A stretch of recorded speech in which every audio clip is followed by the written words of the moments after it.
नमस्कार प्रिय मित्रों, स्वागत है आप सबका अपने चैनल कथा साहित्य दर्पण में। मित्रों, आज हम लोग सुनेंगे राम वृक्ष बेनीपुरी जी द्वारा लिखित एक रेखा चित्र बाल गोविंद भगत, जो कि नेट के पाठ्यक्रम में भी लगा हुआ है। राम वृक्ष बेनीपुरी जी का जन्म 23 दिसंबर 1899 ईस्वी को मुजफ्फरपुर बिहार में हुआ था। यह प्रसिद्ध स्वतंत्रता सेनानी, कहानीकार, निबंधकार तथा उपन्यासकार थे। इनकी मृत्यु 9 सितंबर 1968 बिहार में हुई थी। माटी की मूर्ति रेखा चित्र संग्रह राम वृक्ष बेनीपुरी जी द्वारा लिखित रेखा चित्र संग्रह है, जिसमें 12 रेखा चित्रों का संग्रह किया गया है। बाल गोविंद भगत उन्हीं में से एक है। तो आइए सुनते हैं। बाल गोविंद भगत मंझले कद के गोरे चिट्टे आदमी थे। 60 से ऊपर के ही होंगे। बाल पक गए थे। लंबी दाढ़ी या जटा जूट तो नहीं रखते थे, किंतु हमेशा उनका चेहरा सफ़ेद बालों से ही जगमग रहता था। कपड़े बिल्कुल कम पहनते थे, कमर में एक लंगोटी मात्र और सिर में कबीर पंथियों की चिकन फटी टोपी। जब जाड़ा आता एक काली कमली ऊपर से ओढ़े रहते। मस्तक पर हमेशा चमकता हुआ रामानंदी चंदन, जो नाक के एक छोर से ही औरतों के टीके की तरह शुरू होता है। गले में तुलसी के जड़े की एक बेडौल सी माला बांधे रहते थे। ऊपर की तस्वीर से यह नहीं माना जाए कि बाल गोविंद भगत साधु थे। नहीं, बिल्कुल गृहस्थ थे। उनकी गृहस्थी की तो मुझे याद नहीं। उनके बेटे और पतोहू को मैंने देखा है। थोड़ी सी खेती बाड़ी भी थी। एक अच्छा साफ सुथरा मकान भी था, किंतु खेती बाड़ी करते, परिवार भी रखते। बाल गोविंद भगत फिर भी साधु थे। साधु की सब परिभाषाओं में खरे उतरने वाले। कबीर को साहब मानते थे। उन्हीं के गीतों को गाते, उन्हीं के आदेशों पर चलते। कभी न झूठ बोलते, कभी किसी से बेईमानी नहीं करते, हमेशा खरा व्यवहार रखते। किसी से भी दो टूक बात करने में संकोच नहीं करते थे। किसी से खामखा का झगड़ा मोल नहीं लेते थे। किसी की चीज़ नहीं छूते, बिना व्यवहार में कभी नहीं लाते। इस नियम को कभी कभी इतनी बारीकी तक ले जाते कि लोगों को कौतूहल होने लगता। कभी वह दूसरे के खेत में शौच के लिए भी नहीं बैठते थे। वह गृहस्थ थे, लेकिन उनकी सब चीज़ें साहब की थी। जो कुछ खेत में पैदा होता सिर पर लाद कर सबसे पहले साहब के दरबार में ले जाते, जो उनके घर से 4-5 कोस दूर था। एक कबीरपंथी मठ से यह मतलब है। वह दरबार में भेंट स्वरूप लाकर रख प्रसाद रूप में उन्हें जो मिलता उसे घर ले आते और उसी से गुजर करते। इन सब के ऊपर मैं तो मुग्ध था, उनके मधुर गान पर, जो सदा सर्वदा ही सुनने को मिलता रहता था। कबीर के वे सीधे साधे पद परंतु उनके कंठ से निकलकर सजीव होते थे। आषाढ़ की रिमझिम है। समूचा गांव खेतों में उतर पड़ा। कहीं हल चल रहे हैं, कहीं रोपनी हो रही है। धान के पानी भरे खेतों में बच्चे उछल रहे हैं। औरतें कलेवा लेकर मेड़ पर बैठी हैं।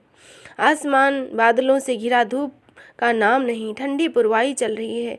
ऐसे ही समय आपके कानों में एक स्वर तरंग झनकृत हो उठी। ये क्या है? यह कौन है?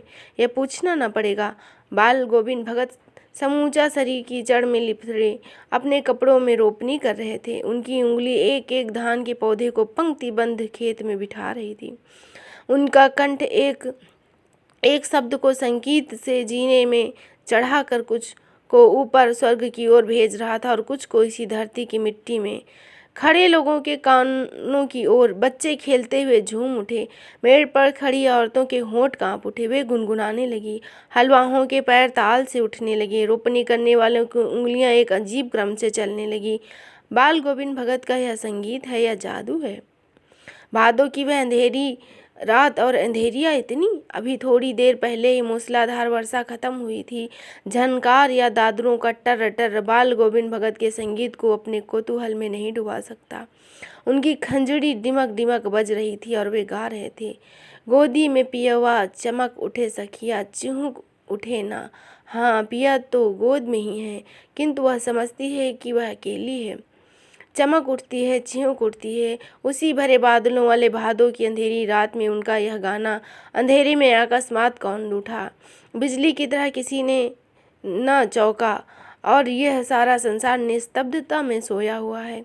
बाल गोविंद भगत का संगीत जाग रहा है संगीत, और बाल गोविंद भगत भी जाग रहे हैं। तेरी गठरी में लागा चोर, मुसाफिर जाग जरा। कार्तिक आया नहीं कि बाल गोविंद भगत की प्रभातियां शुरू, जो फागुन तक चला करती। इस दिनों वह सवेरे ही उठ जाते और न जाने किस वक्त जाकर वह नदी स्नान करने को चले जाते 2 मील दूर। वहां से नहा धोकर लौटते और गांव के बाहर ही पोखरों के ऊंचे भिंडों पर अपनी खंजड़ी लेकर बैठ जाते और अपने गाने को टेरने लगते। मैं शुरू से ही देर तक सोने वाला हूँ, किंतु एक दिन माघ की उस दांत किटकिटाने वाली भोर में भी उनका संगीत मुझे पोखरे पर ले गया।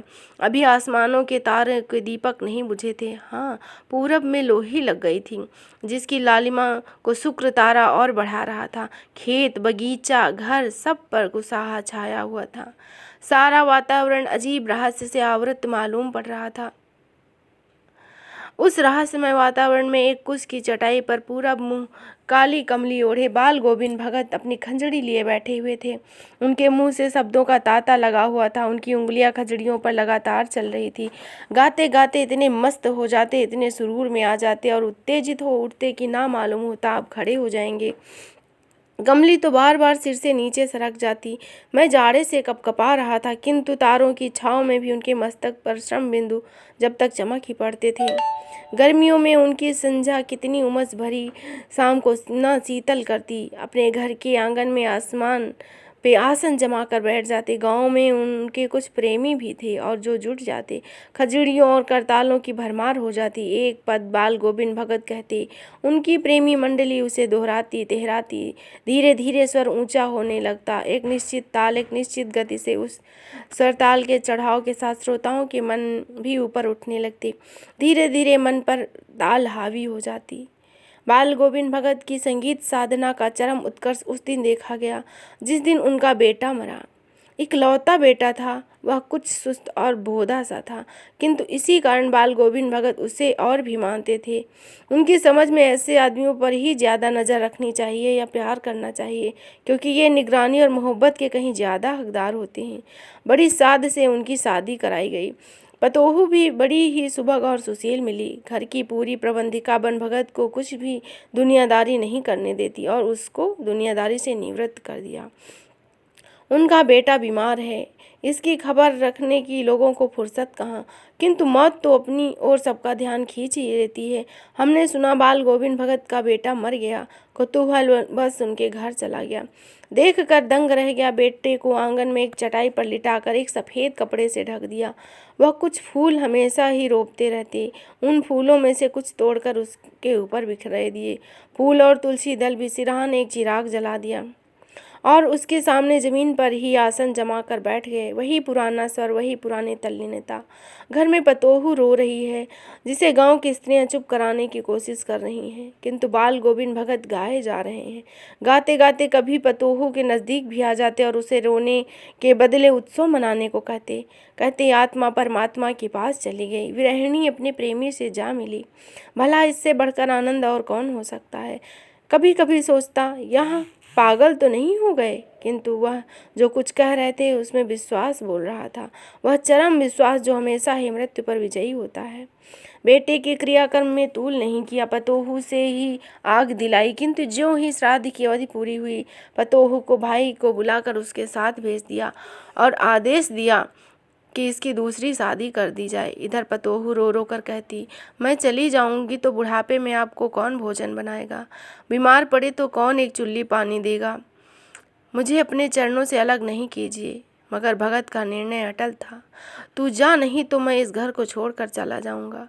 यह उनकी आखिरी दलील, और इस दलील के आगे बेचारी क्या करती। बाल गोविंद भगत की मौत भी उन्हीं के अनुरूप हुई।